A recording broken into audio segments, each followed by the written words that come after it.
আসসালামু আলাইকুম রহমতুল্লাহি ওয়া বারাকাতুহু। সম্মানিত হাজিরিন, আপনারা কেমন আছেন? আশা করছি অনেক ভালো আছেন, সুস্থ আছেন। আজ আপনাদের কাছে বলবো ইয়া কুদ্দুসু। আল্লাহ সুবহানাহু ওয়া তাআলা এই পবিত্র সিফাতি নাম ইয়া কুদ্দুসু, ইয়া কুদ্দুসুর অর্থ এবং ইয়া কুদ্দুসু এই নামের খাসিয়াত ফজিলত সম্পর্কে আলোচনা করব। প্রায় এখান থেকে আপনাদেরকে সেটা তিনটে আমল দেব। তিনটে আমলের মধ্যে ইনশাল্লাহ আপনাদের কাছে একটা একটা করে আমল ইনশাল্লাহ আলোচনা করব। সম্পূর্ণ ভিডিওটি আপনাকে দেখতে হবে। ইয়া কুদ্দুস দিয়ে আল্লাহ সুবহানাহু ওয়া তাআলার নাম দিয়ে আপনি কটা কাজ, কতগুলো কাজ আপনি করতে পারবেন ইনশাআল্লাহ। সম্মানিত হযরত, আগের ভিডিওগুলো আপনারা যারা দেখেননি, ইয়া রহমানু, ইয়া রহিম, ইয়া মালিকু, এই তিনটে ভিডিও হয়ে গেছে। আপনারা যদি না দেখে থাকেন অবশ্যই দেখে আসুন। পরবর্তীতে আমরা এরকম আল্লাহ রাব্বুল আলামিন 99টা 100টা নাম পর্যন্ত সমস্ত একটা একটা করে ভিডিও বানাবো। আমাদের চ্যানেলটি সাবস্ক্রাইব করে রাখুন, সব নামের খাসিয়াত আমল সম্পর্কে ইনশাআল্লাহ জানতে পারবেন। সম্মানিত হযরত, ইয়া কুদ্দুসু, হে পবিত্রতা। তো সম্মানিত হযরত, ইয়া কুদ্দুসু এই নামটা যদি কোনো মায়ের যদি কোনো মায়ের গর্ভের মধ্যে সন্তান আসে, আল্লাহ আল্লাহ রাব্বুল আলামিন দেন, তখন ওই মা যদি ইয়া কুদ্দুসু সে 101 বার প্রতিদিন ফজরের নামাজটা আদায় করবে, পড়বে, এবং পরে ইয়া কুদ্দুসু এটা 101 বার পরে কোনো পানির মধ্যে ফুঁক দেবে, বা যদি অন্য কেউ যদি এটা করে সেটাও হবে। ইয়া কুদ্দুসু 101 বার পরে পানির মধ্যে ফুঁক দেবে, পানির মধ্যে ফুঁক দিয়ে ওই পানিটা বাচ্চার মা খাবে ইনশাল্লাহ। এই আমলটা যদি আপনি দীর্ঘদিন গর্ভের প্রথম থেকে নিয়ে শেষ পর্যন্ত যদি আপনি চালিয়ে যেতে পারেন, আল্লাহ রাব্বুল আলামিনের এই পবিত্র নামের ওসিলা করে আল্লাহ আপনার বাচ্চা নেক সন্তান হবে, ভালো সন্তান হবে, মেধাওয়ালা সন্তান হবে, এবং খুব সুন্দরভাবে ভূমিষ্ঠ হবে। তার কোনো কষ্ট, তার কোনো রোগ ইনশাআল্লাহ থাকবে না। আশা করি সময় তো আপনারা বুঝতে পেরেছেন। দ্বিতীয়তে আমরা আমলটা বলবো, আরো আকর্ষিত আপনারা ভিডিওটি ধরে রাখুন। দ্বিতীয় নম্বর হলো এই যে আল্লাহ রাব্বুল আলামিন ইয়া কুদ্দুসু, ইয়া কুদ্দুস এই নাম দিয়ে একটু আপনাদেরকে বাড়াতে হবে। সেটা হচ্ছে সুবহুন কুদ্দুসুন রব্বুনা রব্বুল মালাইকাতি ওর রূহ। এই যে নামটা আছে, এই নামটা যদি আপনারা যে সমস্ত ভাইদের মায়েদের যৌন সমস্যা আছে, যৌন রোগের সমস্যা, সেটা অনেক খুব বেশিরভাগ পুরুষদের সমস্যাটা আছে, এই সমস্যা যদি আপনি সমাধান করতে চান ইনশাআল্লাহ, খুব চমৎকার এখান থেকে আপনি একটা আমল পাবেন। এটা যে কোনো রকম সমস্যা এটা হতে পারে, এটা হয়তো আপনারা এগুলো ভালোভাবে বুঝবেন। মানে যৌনাঙ্গ বিষয় বা স্ত্রী বিষয় এবং পুরুষ বিষয়ের যে কোনো রকম সমস্যা ইনশাআল্লাহ এখান থেকে সমাধান হবে। এর জন্য আপনি কি করবেন? পবিত্র জুমার দিন অথবা শুক্রবার দিন আপনি জুমা নামাজকে শেষ করবেন। শেষ করার পর বাড়িতে এসে খাওয়া দাওয়া করবেন। আগে কাজটা করবেন, আপনি 11 বার ইস্তেগফার পড়বেন, 11 বার দরুদ শরীফ পড়বেন, একটা আটার খামির করবেন।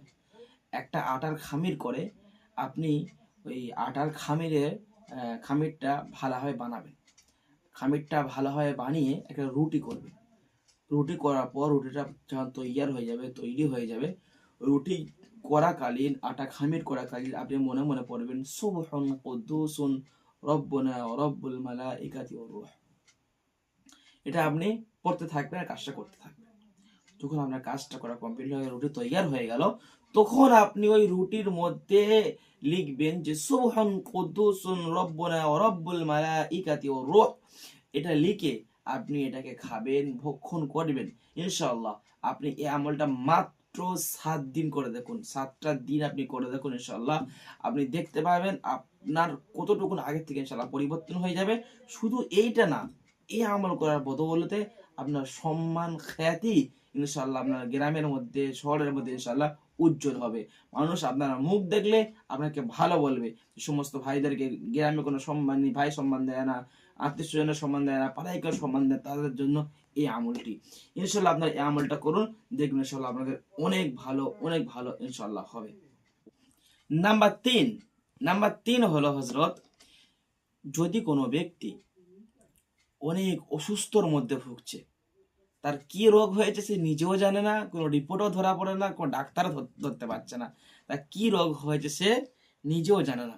এই রূপ যদি কারো কোনো সমস্যা থাকে ইনশাল্লাহ, আপনি আল্লাহ রাব্বুল আলামিনের এই ইয়া মালিক আপনি নামটা আপনি কাজে লাগাতে পারেন। কেমন করে কাজে লাগাবেন ইনশাআল্লাহ?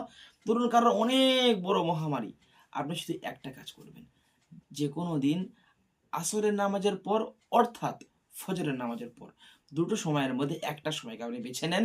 বেছে নিয়ে আপনি কয়েকদিন এই আমলটা করবেন, একদিন দুদিন আমি আপনাকে বলছি না, কয়েকদিন আপনি এই আমলটা করবেন।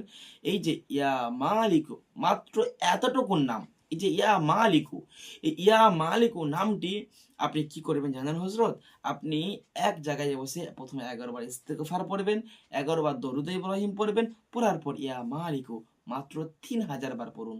3000 বার পড়বেন, পরে যখন আপনার কমপ্লিট হয়ে যাবে, আল্লাহ রব্বুল আলামিনের কাছে দুই হাত তুলে একটুখানি দোয়া করবেন, ইয়া রব্বি আল্লাহ, আমার সমস্ত রোগকে আল্লাহ আপনি শিফা দিয়ে দিন। আপনি একটা গ্লাসের মধ্যে ফুঁক দিন, পানিতে ফুঁক দিয়ে পানিটা বিসমিল্লাহ আল্লাহু আকবার বলে বসে পানিটা খেয়ে নিন। আর ইনশাআল্লাহ এই আমলটা যদি আপনি কয়েকদিন চালিয়ে যেতে পারেন, আপনার রোগ, যে কোনো বড় মহামারী রোগ হোক, ইনশাআল্লাহ রোগ দেওয়ার মানে কিন্তু আল্লাহ, এটা আপনারা অবশ্যই জানেন। আল্লাহ অবশ্যই আপনার রোগটি শিফা দিয়ে দেবে ইনশাআল্লাহ। এবং এর সাথে সাথে শুধু তাই না, আপনার কখনো চক্ষু রোগ হবে না, চোখে ছানি পড়বে না, চোখে কম দেখতে পাবে না, চক্ষু রোগ কখনো হবে না যদি আপনি এই আমলটা জারি রাখতে পারেন। আর একটি হলো, এই আমল দিয়ে আপনার সম্মান খ্যাতি ইনশাল্লাহ আস্তে আস্তে আস্তে আস্তে বাড়তে শুরু করবে। আপনার সম্মানের ইনশাল্লাহ কমতি হবে না, আপনার নামে কেউ বন্দি করবে, আপনার নামে কেউ নিন্দা করবে না। আজ ভিডিওটি এই পর্যন্ত ছিল। ইয়া মালিকু নাম নিয়ে আপনাদেরকে 3 রকম তথ্য দিলাম, 3 রকমের আমল দিলাম একই ভিডিওর মধ্যে।